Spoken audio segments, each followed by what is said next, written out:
Hello everybody and welcome back to SFF180. Thomas here. Yes, I know, this episode of Mailbag Monday is a day late and I am very, very sorry about that. But even though it is Tuesday the 1st of December, this is still the Mailbag for November 30th and I thank you all for joining me. Like I said, sorry about the delay, but I have been, for about the past 18 to 20 hours or so, kind of fighting off what I hope is not, an incoming sickness. I was feeling like last night, I was starting to feel like all these kind of, the sensitive to the touch and the mild muscle aches that you get, when a possible cold is coming on. And I was like, oh God, I hope that's not really happening. So drank a lot of fluids. I took a bunch of NyQuil and went to bed super early for me, something like 10 o'clock p.m. And then woke this morning pretty late as well and feeling better generally. But this morning, my entire right thigh, the muscles, were cramped and aching for some weird reason, and I don't get that. So I put some biofreeze on there and took a hot shower, and I'm just trying to monitor that. So God, I hope I'm not falling apart completely suddenly all in one go. That would suck. But yeah, so consequently, I didn't feel up to getting in here and spending, half an hour recording and another hour or so editing. I just felt gross. But I'm a little better now, so I know I got to get this up. But I hope you understand. Apologies again for the delay, but look at this haul here. Look at this big stack. Hopefully that will compensate for it. It's a big pile of not only envelopes, but a couple of boxes. A couple of these look like they definitely have more than one item in them, so we have a very, very healthy week of new mailbag items coming up so that you can start perhaps planning your holiday shopping. Without further ado, let's get into the book, shall we? Okay, let's just start right here on top. This is one that comes from Macmillan, and I am so very happy to have this.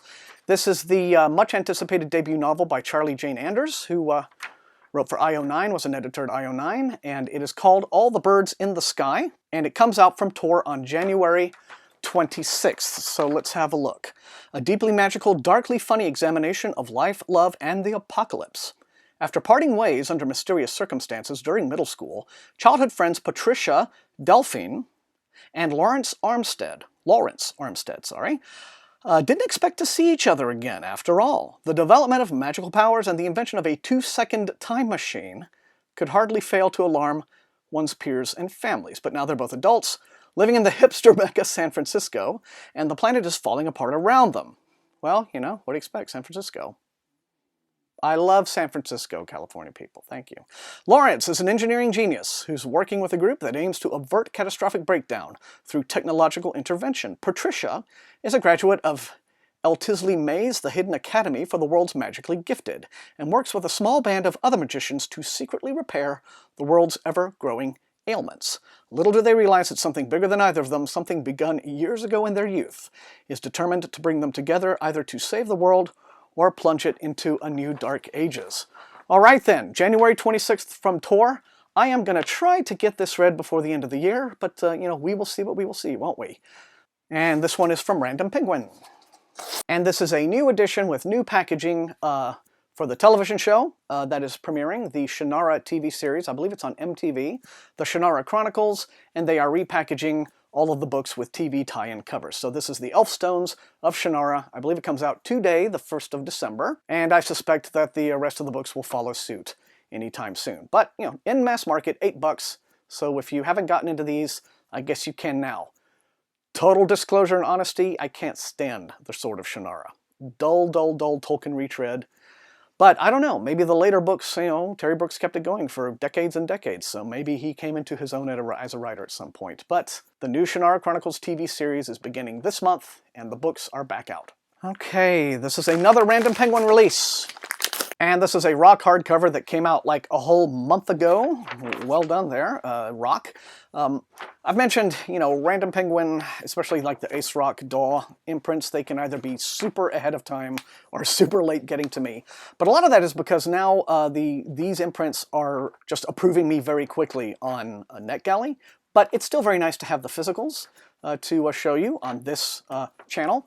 This is Tower of Thorns. It is the sequel to Dreamer's Pool. It is the second book in a series called Blackthorn and Grim. And I really like the Juliet Marillier, whichever it is, that I have read, but it's been ages since I've read one. And this is one that I would very, very much like to get into.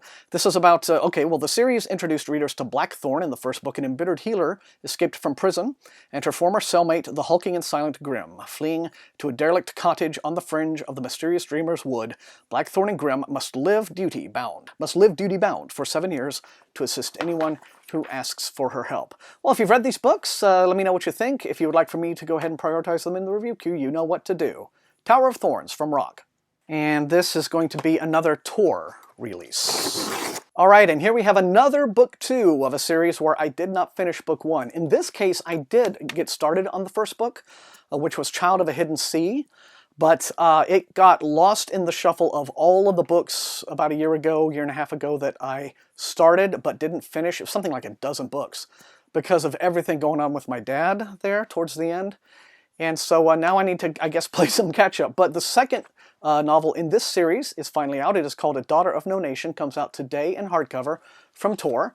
1st of December, and it says, in Child of Hidden Sea, all Sophie Hansa wanted was to meet her birth parents. Instead, she and her stepbrother found themselves transported to another world made up of giant archipelagos and people who can magically alter themselves. And this now follows on from that story. A Daughter of No Nation by A.M. Delamonica, available today from Tor. Let me know in the comments. Good week so far, and this is a package from Perseus Distribution, who could be any number of imprints, probably Nightshade or one of those imprints. Let's have a look. There are 2 books in this package, and the first one is The Exiled Earthborn by Paul Tassi, and it is actually the 2nd volume of a trilogy, which I never got the first one, so I'll have to like buzz him about that, or maybe I'll just go to Barnes & Noble, who knows. But it's called the Earthborn Trilogy. The second book is called The Exiled Earthborn. Author is Paul Tassi. Let me see. Don't want to say too much because spoilers, but it says generally the Earth's last survivors have escaped the barren planet but now find themselves at the center of an ancient alien war in this sequel to The Last Exodus. So we're looking at, sounds like good old school space opera here. But this one, I guess they're saying it's a November 2015 release. So it came out during some point in the last month. And it says that the 3rd volume, The Sons of Sora, will be out January 2016. And that one was from Talos Press. This one is a Nightshade book release. It's called No More Heroes, and here I've been sent book 3 in a trilogy where I haven't gotten the first 2, so again, I'll have to obtain the first 2 somehow. The first 2 books are called The Dangerous Type and Kill by Numbers. This one is No More Heroes, and it is the 3rd and final book in Lauren Rhodes' sexy military science fiction and adventure space opera. Bow chicka bow, that follows one of the galaxy's most dangerous assassins on her quest for vengeance. And one more time, don't want to read too much for spoiler purposes, but we've wrapped up a military SF trilogy here. And so again, let me know if you'd like me to make an effort to get the first 2 and check these out for you guys. Again, I've only just been added to the reviewers list for these imprints again, so consequently, I just get the new stuff they send and don't get the older stuff. It's okay, it's cool. Alright, this one is from Macmillan. And this is a book that is already out from Tor. It came out on November 24th. It is called The Shards of Heaven, and it's a debut novel by Michael Livingston, and it says it's the launch of an epic historical fantasy series set against the rise of the Roman Empire. Well, you had me at that. Within these pages is the secret history that chronicles a 30-year struggle across the ancient Mediterranean. From Rome and Alexandria to Jerusalem and the fabled lost city of Petra, the most powerful artifacts of ancient myth and legend have been scattered, but if brought together, they hold the power to open gates to heaven and hell and change the destiny of humanity. The Shards of Heaven begins with the discovery of the long-lost Trident of Poseidon by Juba of Numidia, an adopted son of Caesar who secretly longs to destroy Rome to avenge the death of his father. Even as horrific war between Octavian in Rome and Antony and Cleopatra in Alexandria threatens to rip the Roman Republic apart, Juba's hunt for other great objects of myth and legend, including the Ark of the Covenant, brings him into conflict with Caesarion, the child of Caesar and Cleopatra. As each man seeks the power of the Shards of Heaven, each learns more and more about what brought these artifacts into being. Answers that will leave no one unchanged. This is part Da Vinci Code, part Indiana Jones. The Shards of Heaven is an adventure full of twists and turns set against one of the most dramatic eras of our history. Well, do like ancient Rome stuff. I'm a big fan of historical antiquity, so let me know if you want me to bump this up in the review queue. Shards of Heaven, now available from Tor Books. And finally, last but absolutely by no means least, we have this nice big old box here from Random Penguin. I'm going to guess maybe 2-3 items. These are always very exciting to get. Let's see what's in this, shall we? My golly, there's a ton of stuff in here. It says, Dear Reviewer, it is with great pleasure that I'm writing to let you know that beginning January 2016, the separate Putnam and Dutton publicity teams will now additionally be responsible for Putnam and Dutton paperbacks. Okay, I guess that's just general policy stuff. Okay, I am having a rather suspicious feeling that this is going to be all like mainstream contemporary stuff. So let's have a look. This one's called Oh You Pretty Things. Yeah, this comes out February 16th. This wonderful debut about living on the fringes of excess in Hollywood is by a Penn Center Emerging Voices Award winner. Yeah, no SFF there, I'm afraid. Similarly with The Valley, which comes out March 1st, and The Apocalypse Now of Our Generation. That's sprawling thriller epic novel of war and a gritty portrait of the men who go to fight by an author who knows firsthand. Okay, this one is actually nonfiction. Meet Me in Atlantis comes out April 26th. They're getting way ahead of themselves.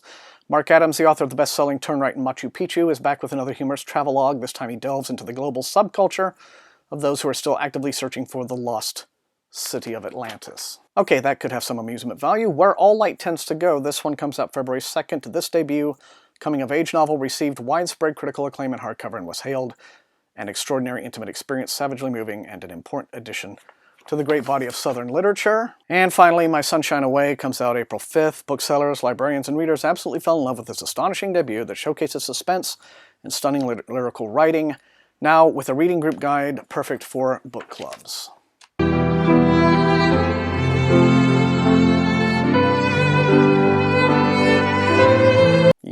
Yeah, that's a sad feel right there.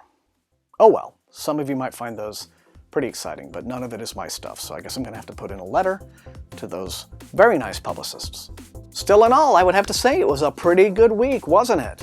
Alright, you know the drill, everybody. Light up those comments if anything here looks particularly exciting to you. And above all, if you enjoyed watching, please leave a like, share this video far and wide with your SFF reading friends, and please subscribe. That's how SFF180 grows. Again, my apologies for the lateness of this mailbag, but it won't happen again. I'm going to try to get next week's out like super early, like bright and shiny early in the morning on Monday. And look for some more reviews. I've just finished a few books and I'm putting the reviews together, so that will happen this week as well. And until I see all you guys next time, happy reading.